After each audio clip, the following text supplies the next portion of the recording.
Ryan! Madaming nagtatanong sa akin, saan daw magandang magpa-periodic maintenance ng kanilang mga kotse? Kahit na yung simple lang, change oil tsaka mga basic check-up ng sasakyan. Normally, ako, ire-recommend ko talaga ang dealer ng brand. Kasi syempre, sila yung nag-represent ng brand at kahit ano pang sabihin, sila ang may may knowledge ng sasakyan nila. Sa kanila galing eh. Pero sige, kung wala naman na sa warranty period ang kotse mo at short sa budget, gusto mo ng simpleng change oil at filter lang plus basic check-up siguro, pwede mo naman dalhin sa 3-star shops. Kaso, ang hirap mag-recommend kasi bawat tao may kanya-kanyang experience. Pwedeng iba ang ihip ng hangin sa'yo kumpara sa iba. Tapos, ang hirap rin magtiwala. Na ultimo ako, maingat sa ganitong bagay kasi kung ako ang nag-recommend tapos pumalpak, edi palpak recommendation ko at hindi pwede yon. Isang araw, may nakausap akong shop owner na may shop sa may bandang north ng EDSA na ang pangalan ay Auto Quicks EDSA Balintawak. Nasa Google Maps yan. At pinakita niya sa akin ang kanyang shop kaya dito ko nakuha ang idea ng episode na to. At ito ang 5 signs na maayos at mapagkakatiwalaan ang shop na pinagpapagawaan mo. Okay. Number 1, ito yung pinakamabigat. Yung nagsuservice ng corporate accounts. Akala mo sasabihin ko yung recommended madalas ng iba, no? Yes, may point siguro. Pero sa panahon kasi ngayon, madami nang nagbibigay ng opinion sa social media kahit na hindi naman maalam.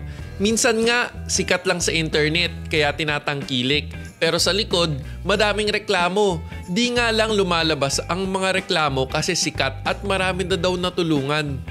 Pero ang mga corporate accounts or mga kilalang kumpanya, mas nagsusuri kung saan sila nagpapagawa. Kailangan ng accreditation at kung ano-ano pang requirements. Kaya mabigat kapag may corporate accounts na nagpapagawa. Number 2, hindi fly-by-night na pagawaan. Hindi yung andyan pa nung umaga, wala na pala bigla sa gabi, yung nagpagawa ka kahapon. Tapos, babalik ka kasi may concern, sarado na pala kinabukasan. Malamang nag-iisip ka ngayon, paano mo malalaman to, di ba? Siyempre, dapat yung may mga nakapaskil na permit sa loob ng opisina. Tapos, pagdating naman sa resibo, dapat may official receipt. Kompleto ang detalye kasama ang TIN number. Tapos, yung mga job order, maganda yung naka-computerize. Ibig sabihin, may system rin sila. Mabigat na sign yan. Hindi kasi nakasulat kamay lang. Tapos, isama na rin natin dito ang customer's lounge. Actually, kapag may customer's lounge, extra gastos lang to.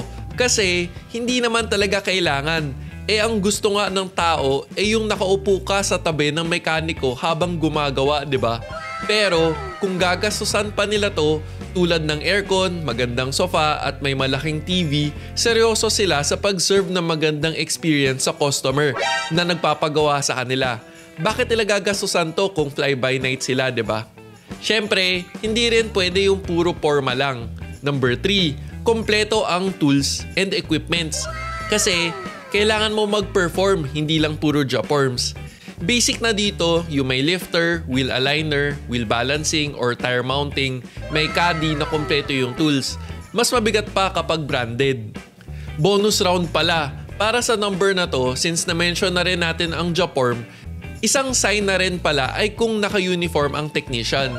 Ibig sabihin yan, may pride sila sa tao nila. Hindi yung basta nakabahala na si Batman na damit. At negative rin yung mga nakarelos, sinturon at singsing na pwedeng makagasgas sa sasakyan. Number 4, gumagamit ng maayos na produkto. Ang paggawa kasi ng sasakyan, hindi kompleto ang formula kung wala yung parts at chemicals. Hindi pwedeng labor lang. At isang sign to kasi nagmi-mirror ang quality ng gawa sa quality ng inilalagay sa sasakyan. Kaya kung proud sila na maganda ang gawa nila, dapat proud rin sila sa brand na ginagamit sa sasakyan mo. Number 5, may SOP o tinatawag na Standard Operating Procedures. Kapag ganun kasi, alam mong pinag-iisipan nila or alam nila ang ginagawa. Kasi naisip na nila from start to end ang mga gagawin. Pero dito sa shop na binisita ko, na level up pa nila kagad. Meron pa silang 10 customer excellence standards na nakapaskil sa office nila. Tara, basahin natin. Yan o, number 1, hindi lang follow SOP, master SOPs at all times. Number 2, act and look professional. Number 3, take initiatives to address customer concerns. Number 4, amazingly greet customers. May gesture pa. Number 5, serve beyond customers' expectations. Number 6, happy vibes sa workplace. Number 7, act on customers' needs. Number 8, know by heart our products and services. Number 9, pay attention to improve. At number 10, provide high-quality service. Grabe, di ba? Tapos, may pledge pa sa tabi nito with hand and signature. Isipin mo, iba ang commitment dito. May goals sila to the highest level para ma-achieve yung customer satisfaction. At kahit na 3-star shop sila, may ibang 10 commandments pagdating sa trabaho nila. Grabe siguro ang work culture dito. Tsaka for sure, masaya ang mga tao kasi dedicated. Siguro, kung lahat to meron yung 3-star shop na pinagpapagawan mo, pwede na nating tawagin na 3+1 star shop. May naisip ka pa bang ibang signs na pwedeng patunay na maganda at mapagkakatiwalaan ang isang shop? Comment below. At kung nakadagdag ba to ng kaalaman sa'yo, please subscribe dito sa YouTube channel ko para updated ka sa mga susunod na informative car-related contents. Sana nakatulong. O teka, pag may nakalimutan man ako, comment down below. This is me, Real Ryan, bringing you real talk, real experiences, and real reviews. Don't forget to subscribe, like, and click the notification bell. Thank you for watching. Peace.